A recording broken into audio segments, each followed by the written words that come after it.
BNP আর জামাতের শিবিরের কত গুণ, তারা গরু চুরি করে, মানুষের ঘর লুটপাট করে নিয়ে যায়, সব কিছু দখল করে নিয়ে যায়। এই দখল করা, চুরি করা, এই ব্যাপারে তারা যে কত পারদর্শী সেটা এবার দেখতে পাচ্ছেন। অর্থাৎ আওয়ামী লীগের নেতাকর্মীদেরকে সম্পূর্ণ নিঃস্ব করে দেওয়া, অর্থনৈতিকভাবে পঙ্গু করে দেওয়া, মানসিকভাবে পর্যুদস্ত করা, তাদেরকে ধ্বংস করে দেওয়া, এটাই হচ্ছে ডক্টর ইউনূসের এবং এই জামাত, শিবির, বিএনপি এদের একমাত্র লক্ষ্য। ইউনূস যখন সরকার আসে তখনই সে এক টিম তৈরি করে ইউনূস সেন্টারে, তার মেটিকুলাস ডিজাইনের অংশ হিসেবে চক্রান্ত করে সে ক্ষমতা দখল করে। আর এই ক্ষমতা দখল করে সেখান থেকে তার এই মেটিকুলাস ডিজাইনের অংশ হিসেবে এই যে এক একটা টিম তৈরি করে, 80 জনের টিম, 60 জনের টিম, 40 জনের টিম, সারা বাংলাদেশ থেকে তথ্য নেয় আওয়ামী লীগের নেতাকর্মী কে কোথায় আছে, কে জনপ্রিয়, অতীতে কে ছিল, ভবিষ্যতে কে ছিল, তাদের আত্মীয় পরিবার পরিজন বা বিত্তশালী কারা তাদের সমর্থন করে এখন ওইভাবে তারা নির্যাতন চালিয়ে যাচ্ছে। হিন্দু সম্প্রদায়ের উপর অকথ্য অত্যাচার, আমাদের ক্ষুদ্র নৃগোষ্ঠী আছে তাদের উপরে অত্যাচার। খাগড়াছড়িতে পর্যন্ত কিভাবে একটা 14 বছর মেয়ে রেপ করলো, সেই যে রেপ করলো তাকে গ্রেপ্তার না করে সেখানকার মানুষের উপর গুলি চালালো। কনসার্টের স্লোগান জয় বাংলা উঠলো কেন, সেখানে গুলি করে ছাত্র হত্যা। শ্রমিকরা আন্দোলন করতে গেলে তাদেরকে গুলি করে হত্যা। গোপালগঞ্জে হুকুম দিয়ে, গালি দিয়ে হুকুম দিচ্ছে গুলি কর, সরাসরি গুলি কর। ইউনূস নির্দেশ দিয়েছে। আর তার একজন আছেন ওয়াকার সাহেব, সেও পাঠিয়ে দিল তার সেনাবাহিনী। আমারই হাতে কেনা সেই শাহজাহান, সেই শাহজাহানের মধ্যে ভরে দিয়ে গুলি করতে করতে মানুষ খুন করে 4 জন স্পট ডেড, একজন পরবর্তীতে আহত মারা গেল, আর প্রায় 300-400 নেতাকর্মী আহত। আর আহতদের বিরুদ্ধে সবার বিরুদ্ধে মামলা। টুঙ্গিপাড়া, গোপালগঞ্জ, কাশিয়ানী, মকসুদপুর, কোটালীপাড়া সকলের বিরুদ্ধে মামলা। 10,000 নেতাকর্মীর বিরুদ্ধে মামলা দিয়ে একেবারে সে জায়গাটা সুন্দর করার চেষ্টা করলো। কেন? অপরাধটিকা তাদের, এখানে গুলি করে তাদের মারতে পারলো। আর এখানে যখন যারা এইভাবে অপরাধ করে, মানুষকে প্রকাশ্যে পিটিয়ে পিটিয়ে হত্যা করে, যখন প্রকাশ্যে মেয়েদের উপর পাশবিক অত্যাচার করে, কিন্তু ওয়াকার সাহেব তার মেয়ে আর বউয়ের সাথে যদি এরকম হতো সে কী করতো তাহলে? বা সেনাবাহিনী যারা সদস্যরা আছে, ডিপ্লয় করা আছে সেনাবাহিনী, পুলিশ বাহিনীর সদস্য ডিপ্লয় করা আছে, তারা কি কখনো এই কথাটা চিন্তা করেছে যে এই যে নারীদের উপর পাশবিক অত্যাচার, পিটিয়ে পিটিয়ে মানুষ হত্যা, শিশু হত্যা, একটা 13 বছরের ছেলেকে গ্রেপ্তার করে নিয়ে তার বিরুদ্ধে মামলা দিয়ে দেয়, 14 বছরের ছেলে তাকে ধরে নিয়ে যায়, তার বিরুদ্ধে মামলা। 2024 সালের 15ই ফেব্রুয়ারি থেকে যত হত্যাকাণ্ড ঘটেছে তাদের সবাইকে দায় মুক্তি দেওয়া হয়েছে, কারণ তাদের বিরুদ্ধে কোনো বিচার হবে না। তারা জুলাই হিরো। জুলাই হিরো কারা? সব বাড়ি ঢুকে ঢুকে লুটপাট যারা করেছে, যারা মানুষ হত্যা করেছে, মেয়েদের রেপ করেছে, পুলিশ হত্যা করেছে। এই পুলিশ হত্যার জীবনে বিচার হবে না, তার স্বজনটা কেঁদেই মরবে, কারণ এরা তো জুলাই হিরো। মানুষ মেরে, পুলিশ মেরে পা বেঁধে ফ্লাইওভারে ঝুলিয়ে রেখেছে, আওয়ামী লীগ নেতাকর্মীকে মেরে গাছের সাথে ঝুলিয়ে রেখেছে। এই যে পাশবিক নির্যাতন এবং এই যে হত্যাকাণ্ড, খুনিরা হয়ে গেছে জুলাই হিরো। আর অপরাধী কারা? সব আওয়ামী লীগ। কারণ আওয়ামী লীগ গরিবের পেটে ভাত দিয়েছে, আওয়ামী লীগ গরিব মানুষের ছেলে মেয়ে লেখাপড়া শিখতে পাচ্ছে, চাকরি পাচ্ছে, প্রত্যেকের পেটে 2 বেলা খেতে পাচ্ছে, 2 বেলা কেন 3 বেলা 4 বেলা খেতে পারে তারা। তাদের ঘরে বাতি জ্বলছে। সারা বাংলাদেশে প্রত্যেকটা ঘরে আমরা বিদ্যুৎ দিয়েছি। আমরা যদি 17,000-18,000 মেগাওয়াট বিদ্যুৎ উৎপাদন করতে পারি, আর এখন তো আমার পরমাণু বিদ্যুৎ কেন্দ্র থেকে প্রায় 1200 মেগাওয়াট বিদ্যুৎ যাচ্ছে, অন্যান্য বিদ্যুৎ কেন্দ্র থেকে নতুন বিদ্যুৎ তো আসছে। যে আদানির বিদ্যুৎ নিয়ে এত কথা বলে তারপর আমার নাকি খদ্দে সেই বিদ্যুৎও কেনা হচ্ছে, তাহলে তখন তো বড় বড় কথা বলা হয়েছিল, কিন্তু এখন ঘরে আবার বিদ্যুতের সমস্যা হয় কেন? আমরা যদি প্রত্যেকটা ঘর আলোকিত করতে পারি, তো ইউনূস সাহেব এসে ঘরে ঘরে অন্ধকার সৃষ্টি করে দিয়েছেন। খালি বৈদ্যুতিক আলোর অন্ধকার তা না, মানুষের আয় রোজগার কমে গেছে, মানুষের জীবনের নিরাপত্তা নাই, মেয়েদের কোনো অধিকার নাই। এমনকি ইন্টারমিডিয়েট পাশ করার পরে প্রাইমারি স্কুলে মেয়েরা যাতে চাকরি পায় এবং আরও উচ্চশিক্ষা নিতে পারে, সেই ব্যবস্থা আমি করে দিয়েছিলাম, সেটাও বাতিল। কেন? এবং ইউনূস এই জঙ্গিদের সাথে নিয়ে যেভাবে রাষ্ট্র পরিচালনা করছে, গ্রামে গ্রামে হাটে মাঠে তারা আবার মাইকিং করে, কোনো মেয়েরা যেতে পারবে না, মেয়েরা বাজারে যেতে পারবে না। একটা সমাজে যেখানে নারী পুরুষ সমানভাবে আছে, যদি সকলে মিলে কাজ না করে, তার দেশের কি উন্নতি হয়? ইসলাম ধর্মের দোয়াই দিয়ে মেয়েদেরকে ঘরে আটকে রাখার তো কোনো অধিকার নাই। কারণ ইসলাম ধর্ম যিনি প্রথম গ্রহণ করেছিলেন, তিনি তো একজন নারী ছিলেন। নবী করিম সাল্লাল্লাহু আলাইহি ওয়াসাল্লাম যখন ইসলাম ধর্ম তিনি নবুয়ত পেলেন এবং ইসলাম ধর্ম প্রচার করতে গেলেন, কোনো পুরুষ এগিয়ে আসেনি সাহস করে। সর্বপ্রথম এসেছিল বিবি খাদিজা, এবং তিনি ব্যবসা করতেন, তিনি উটের পিঠে করে বিভিন্ন দেশ বিদেশে যেতেন, তিনি বাণিজ্য করতেন। তাহলে ইসলাম ধর্ম তো মেয়েরাই আগে নিল, তা তাদের আপত্তিটা কিসের? তো বাংলাদেশটাকে কী বানাতে চায়? জঙ্গি তালেবানি রাষ্ট্র, এবং ক্ষমতা আনতে চায় ওই জামাত যুদ্ধাপরাধীদের। আমার মনে হয় যেভাবে আমাদের সেনাপ্রধান মোটে নড়েনও না চড়েনও না, প্রায় 29 জন সেনা অফিসার, সেই লেফটেন্যান্ট জেনারেল থেকে শুরু করে সার্ভিং অফিসার পর্যন্ত, তাদের বিরুদ্ধে আইসিটি, যেখানে আমরা স্বাধীনতা বিরোধীদের বিচার করেছি, সেই কোর্ট বসিয়ে, যদিও এটাকে সংশোধন করতে করতে ওই কোর্ট আর নাই কোর্ট, ওটা এখন ইউনূস মার্কা কোর্ট হয়ে গেছে, জামাতি কোর্ট, যুদ্ধাপরাধীদের কোর্ট, সেখানেই বিচার হচ্ছে, সেখানে তাদের বিচার করবে। যারা আমার স্বাধীনতা সার্বভৌমত্ব রক্ষা করবে, তাদের বিচার সেই কোর্টে কীভাবে হবে যেখানে আমরা স্বাধীনতা বিরোধীদের বিচার করেছি? আর আমার সেনাপ্রধান এই ব্যাপারে কিছুই বলতে পারে না। উনি আইনের শাসনের কথা বলেন, কি সংবিধানের কথা বলে। ইউনূস কি সংবিধান মোতাবেক ক্ষমতা এসেছে? তা তো আসে নাই। ইউনূসের ক্ষমতা দখল তো সংবিধান মোতাবেক হয়নি।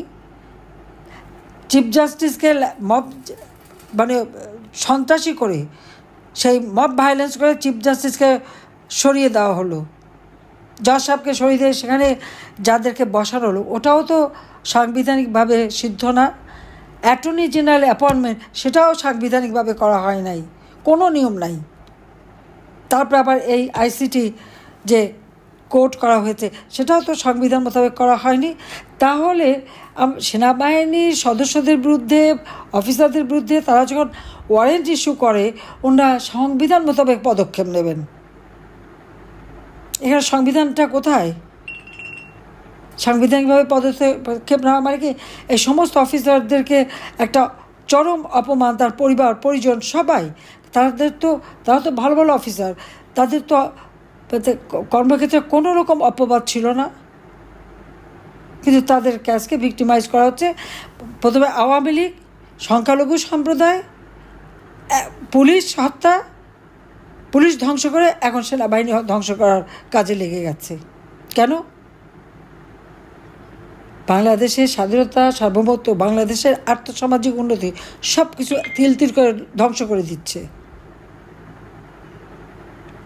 আওয়ামী লীগের অগণিত নেতাকর্মী যারা যুদ্ধ করে দেশ স্বাধীন করেছে, তাদের পরিবারের উপর অত্যাচার, মুক্তিযোদ্ধা তাদের উপর অত্যাচার।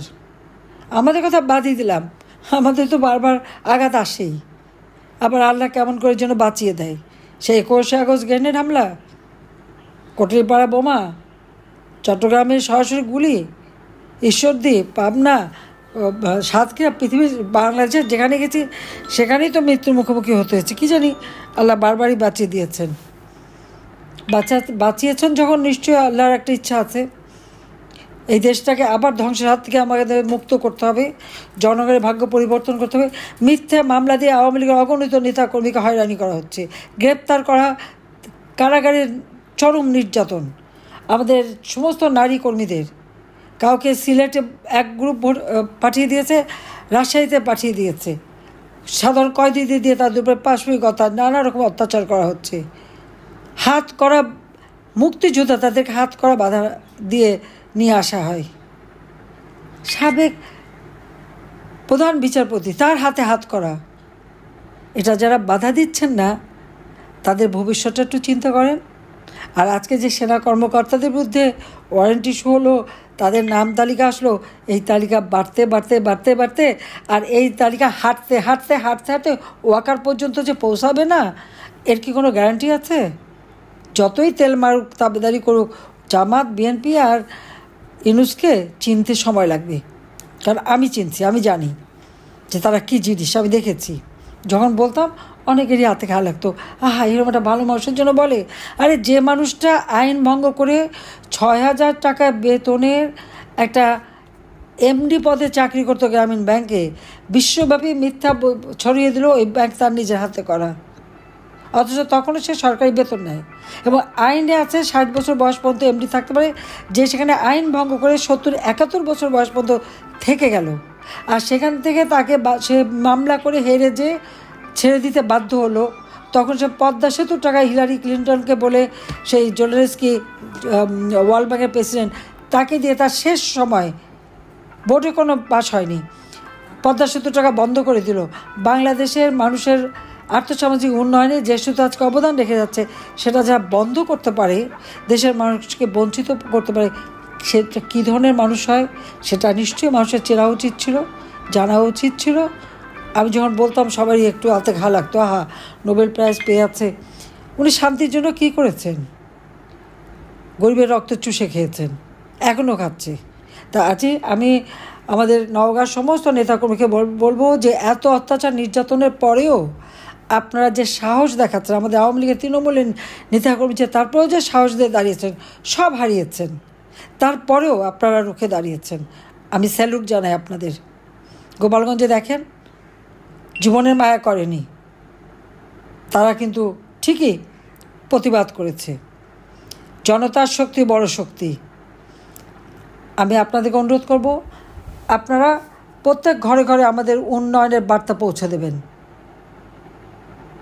এবং এখন যে মানুষের জীবনের যে ক্ষতিটা করে ফেললো, সেটা কিভাবে আমরা উন্নত করতে পারি, তাদের অর্থনৈতিক অবস্থার উন্নতি, তাদের জীবন মান নিশ্চিত করা, তাদের জীবনের নিরাপত্তা আমরা কীভাবে দিতে পারি, কিভাবে আমাদের উন্নয়নের গতিধারা অব্যাহত রাখতে পারি, বাংলাদেশ ওই উন্নয়নশীল দেশ হিসেবে উন্নত হয়ে আমরা 2041 সালের মধ্যে স্মার্ট বাংলাদেশ গড়ে তুলব, সেই যে প্রেক্ষিত পরিকল্পনা, সেটার জন্য আমরা বাস্তবায়ন করতে পারি, জাতিসংঘের এসডিজি যেন আমরা বাস্তবায়ন করতে পারি, সেই দিকে লক্ষ্য রেখেই আপনারা সবাই কাজ করবেন, সেটা আমি আহ্বান জানাচ্ছি। এবং যার যা কিছু আছে সেই নিয়ে প্রস্তুত হন এবং এদের বিরুদ্ধেও রুখে দাঁড়ান।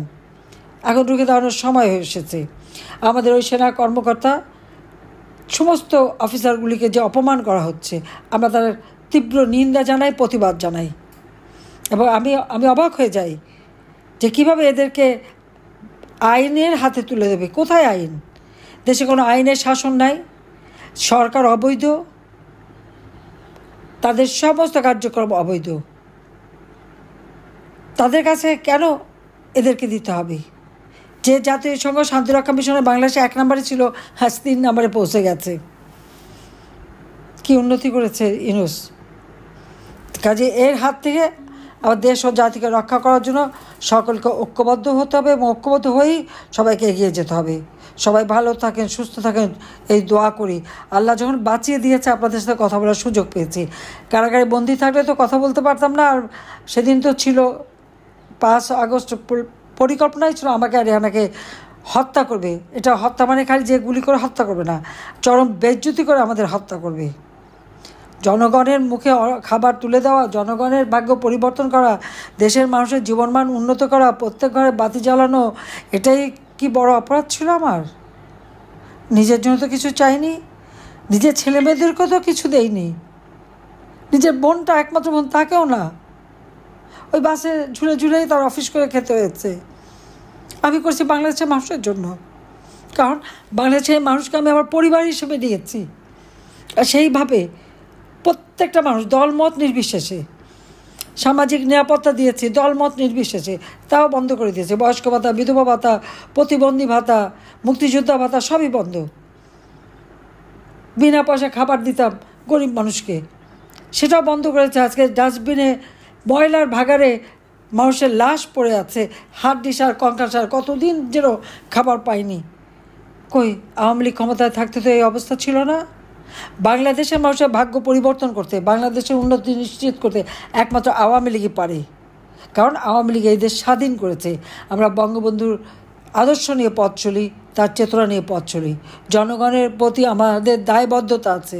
কিন্তু উড়ে এসে জুড়ে যারা ক্ষমতা বসে তাদের কোনো দায়বদ্ধতা নাই। আসছে লুট করতে, লুট করে যাবে। দেখেন না, দুই চার মাসের মধ্যে সব একেবারে ফুলে ফেপে নাদুস নদুস হয়ে টাকা পয়সা, 1000 টাকার মালিক হয়ে, দামি জুতা, দামি ড্রেস, দামি পরে, আবার বসে থেকে ঠ্যাং ঝুলে জুতাও দেখায়, দামি গাড়ি ছাড়া চলতে পারে না। তো আমরা তো তা করিনি, সাধারণ মানুষের সাথে থেকেছি। কাজে সবাইকে আমি এটুকু বলবো যে সবাইকে ঐক্যবদ্ধ হতে হবে, এই অন্যায় অবিচারের হাত থেকে দেশকে মুক্ত করতে হবে। এবং যারা আপনাদের ঘরবাড়ি জ্বালিয়েছে, অত্যাচার করে, তাদের প্রত্যেকের চেহারা ভুলে যাবেন না, সব মনে রাখেন। এবং যখন যেভাবে পারবেন তাদের ঠিকমতো শিক্ষা দিতে হবে, এদেরকে শিক্ষা দিতেই হবে। দেশকে রক্ষা করতে হবে, দেশের মানুষকে রক্ষা করতে হবে, এটাই আমাদের প্রতিজ্ঞা যে মুক্তিযুদ্ধের চেতনায় বাংলাদেশ এগিয়ে যাবে, উন্নত সমৃদ্ধ হবে। সবাইকে ধন্যবাদ। জয় বাংলা, জয় বঙ্গবন্ধু। বাংলাদেশ চিরজীবী হোক। খোদা হাফিজ।